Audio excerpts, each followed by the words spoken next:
Hey guys, it's Allie and Jen from Michigan and Other Mayhem. Just over a year ago, Allie asked me if I wanted to create a podcast. And we had no idea what we were doing. Luckily, we chose Anchor as our platform. It's a free, and there are creation controls that allow you to record and edit your podcast right on your phone. You just have to press a couple buttons. Just a couple buttons. I know. I don't want to do the beep. Anchor distributes your podcast so that it can be heard on other platforms like Spotify, Apple Podcasts, and more.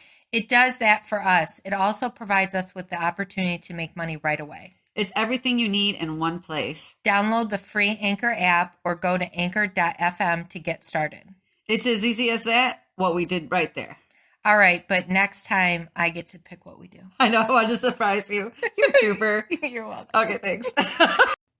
Cue fake podcast music. Da-da-da-da-da.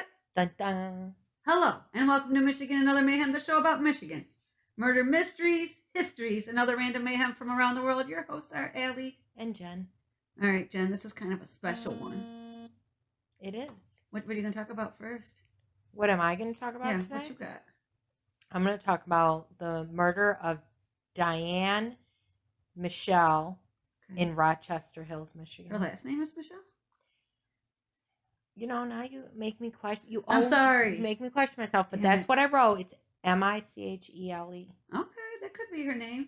I don't know. That's what it said in the news article. Right. I'm gonna let you go first, and then I will do my special one. I don't want to put it out there yet. You're gonna wait till the end. I'm gonna wait till your story, then. Yeah. Okay. Well, everybody should wait for that one. Yeah. So Diane was age 50. Okay. She was a minister and social worker in Birmingham. So a good person. Very good person. She was found in the foyer of her home in the morning, half covered by a tarp. When the police went through the home, they found a folding knife with blood and hair outside the home, bloody clothes and blood drops in the sink. Her van was missing, and her son Christopher Dankovich, age 15, could not be located. Oh. She had been stabbed over 111 times. Whoa! They said anything over like 10 is overkill, dude. Yeah. The Oakland County Sheriff's Office spotted Diane's van at Diane's ex-husband's cabin near Twin Lakes. They secured the area after not being able to reach the person inside. They surrounded the cabin using a bullhorn, asking the person to step outside. So I have a voice like a bullhorn. Literally, nobody ever says to me, I can't hear you. I always feel like when they get the bullhorn, I'm like, you just need to get like a really loud mom out there like, hey! Yeah, right? We're the police and we're outside. We know you can hear us, asshole. Yeah, get out. Yeah, exactly. Get out. Yeah.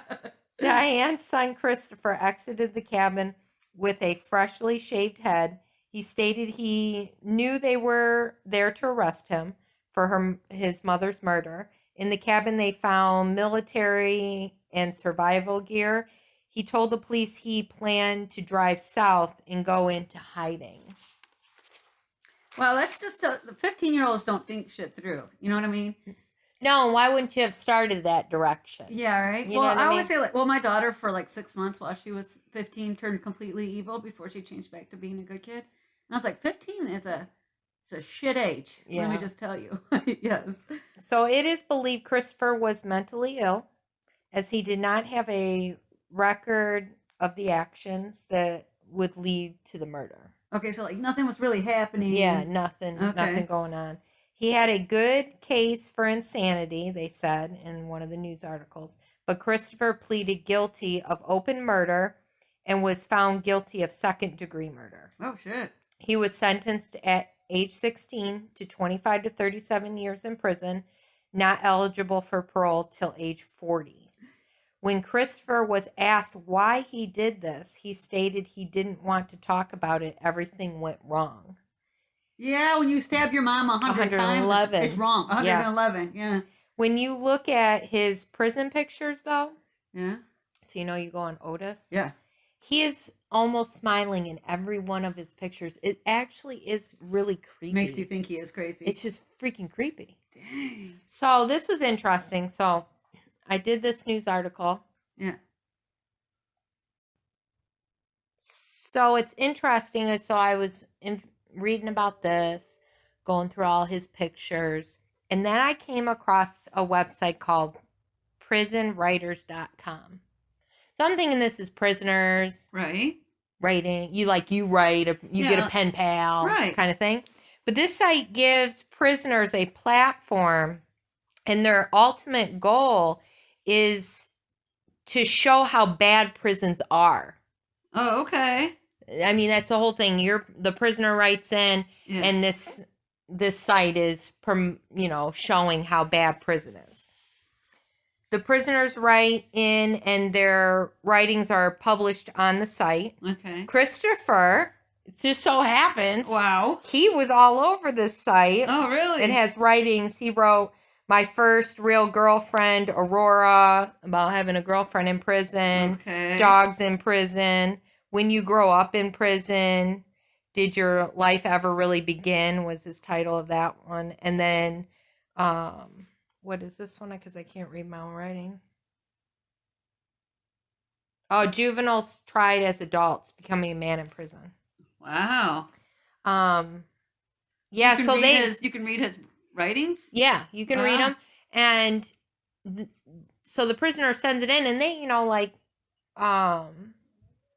edit it and whatnot, and then they post it on their site. It's interesting. Wow. I didn't think, so they talk about how bad prisons are, the company, okay, the site, and why they're doing it. But I would say that the stuff I read, his and other people's, wasn't like they whip us with rubber hoses and you spent your days training dogs, and it wasn't like what I thought it would be. Right. Like I got you'd be like, we have to eat moldy gruel and get whipped by hoses. You don't see that. Yeah. All right. Okay, so mine was I was talking to you and I was telling you, like, I might need to take a break on the podcast. I'm starting to feel real anxious. One of the things was I stopped being able to listen to some of my podcasts because I was feeling like anxious about true crime and stuff. And then I was telling you that there was one, and like Google keeps posting things. Allie, here's more dead people. Yep. Here's this person. Here's this horrible situation. I'm like, wait, Google, wait. And even when it came to Michigan, Google's like, hey, guess what? And I'm like, what? And they're like, this woman lived in, this is her family home, and she lived there, and her whole family, it's been 6 years, and it just fell into Lake Michigan because the water's too high. I'm like, every part of everything is so negative. Why? So I was telling you, like, I might need to take a break. I'm really starting to feel anxious. Yep. And an hour later, I get a text from my mom. Now, my mom is not good at knowing what an emergency is, okay? She has this blood-curdling scream. I mean, it is horrifying. If you hear it, you're like, obviously, somebody's getting killed. But she has that scream for if she sees a spider or a bloody intruder. Like, it's the same scream, right? So you never know. My mom. There's nothing to distinguish. Yeah, there's no way to know when there's real danger, and then she's just upset. So my mom had texted me, Allie, it's an emergency. I need you to call me. And I'm at work, and we're not allowed to be on our phones. So I said, is this a real emergency and I need to tell my boss I need to use my phone, or can you just text me? And she just replies back, emergency.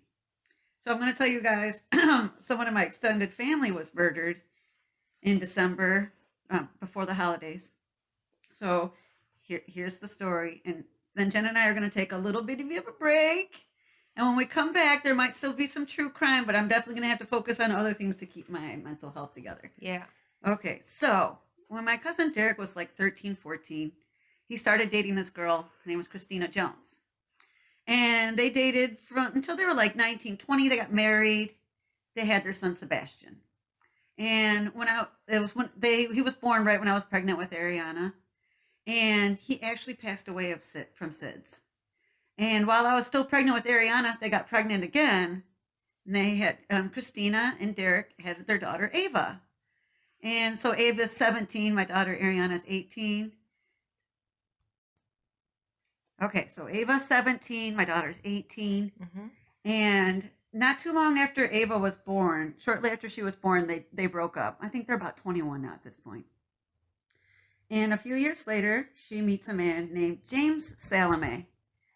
And I I looked over the news reports to see what's in the news because I have more information than what's in the news. So I'm going to only share what's in the news because it is private. Mm-hmm. I can't say why, but Christina decides that she's divorcing James. Okay. And let's just say something happened and he's not going to get custody of his children in any way. Okay, hold on. Yes. At what point is she now saying she wants a divorce? Early this year. Early this year. And okay. it was like finalized, or either they were still in the process or it was just recently finalized. Okay. They have an appointment coming up and it's not going to be good for him. They have a court appointment coming up. And the day before their court appointment, Jim tells Christina, why don't you come over to the house in the morning? I'll give you some money for the kids for Christmas. She's like, all right. So at this point, she has 2 kids with Jim. They're 12 and they're 13 years old and they're in school. And Ava had been having some issues and she became homeschooled. So Christina pulls up to his house at 6:45 in the morning. Okay, I'm going to interrupt you. Yeah. I'm sorry. Yeah. So at this point Yeah. in the news, does it say anything about like they're not getting along like at all? No, obviously, they are getting along. Obviously, if he called her, she Yeah. answered. They're getting along. They're getting along. They're civil. He says, I've got Christmas Yeah. money for you. Okay. Now, in the news, they said some recent things had come up. I know what they are. Let's just say, Yeah, in my fine. humble opinion, You know. he's a fucking demon. He's a demon, garbage, trash person. I'm pretty sure he's burning in fucking hell right now. But what I'm going to say is, she pulls up in the drive. He walks up to her car door. She's driving her minivan. And instead of handing her Christmas money, he shoots her twice in the head. Now, the neighbors do hear the shots. He then goes into the house, and there's more shots. The neighbors call the police. About 6:45 a.m., the police find her slumped over in the front seat of the car, dead from a gunshot wound to the head. When they went to the house, they found James, he goes by Jim, had also killed himself by shooting himself in the head. Which, the reason why my mom was like, emergency, is because at that point, no one knew where Ava was. Mm. They knew she wasn't with their mom. They knew she wasn't with her dad, her stepdad. And nobody knew quite where she was. But she'd actually spent the night with her aunt, who lives in the same neighborhood that her mom was killed in, just up the street. And my cousin Derek came looking for Ava, and he couldn't find her. And all he could see was all this whole area has been blocked off by police. And that's how he finds out his ex-wife was killed. And I can tell you that, I didn't really, I knew Christina more when I was pregnant with my daughter, and she's 18, so it's been almost 20 years. Mm-hmm. But she was like one of the nicest people, just one of the nicest people in the whole world. Yeah. So yeah, shortly after I tell you, I'm really feeling anxious about this true crime. A member was- of my extended family is murdered. Yeah, it was about an hour later, and then Yeah. you come in, and I'm I came like, back up like, see? holy shit, you're a podcast. See? And I will, in our show notes, I will provide some links to their case. But they were about to go to court the next day, and I think that's what he was trying to avoid when he killed everyone. But I hate him. I'm just going to put that out there. Yeah. And then one of the clinchers right before my family members murdered, my extended family, I was looking up this case that was suggested by a listener named Logan, and it was Grant Green. Remember I told you? I can't even write the fucking article, but I could tell you. So what Grant Green did was, he was married. His wife was 6 months pregnant. They get into a fight, and he stabs her to death. Sits down, calls the police, tells them what he did, goes to jail.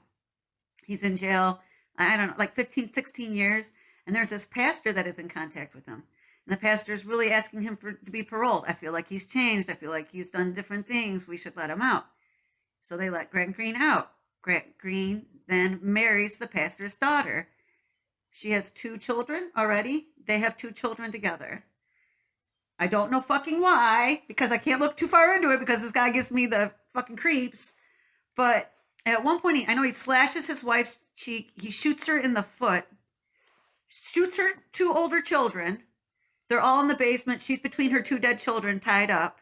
He takes the 4 and 5-year-old that are biologically his children, put them in the garage, put them in the car, roll the window most of the way up, put a hose from the exhaust into the car, and kills them with the gas. Holy shit. Sits down, calls the police, and tells them what he did. And his wife wakes up in the basement between her 2 deceased children. And her younger children are upstairs also dead. And I just thought, I hate humans. Yeah, right? And so I said, Jen, can we take a break? We can do it again. We'll start putting stuff out in March. But I need a break, and I maybe you can keep doing true crime. That doesn't bother me, but I might need another focus because this shit is making me hate humans. Well, there's all kinds of other focuses. Yeah, I'm gonna focus on nice things for a minute so that I can have faith in humanity again.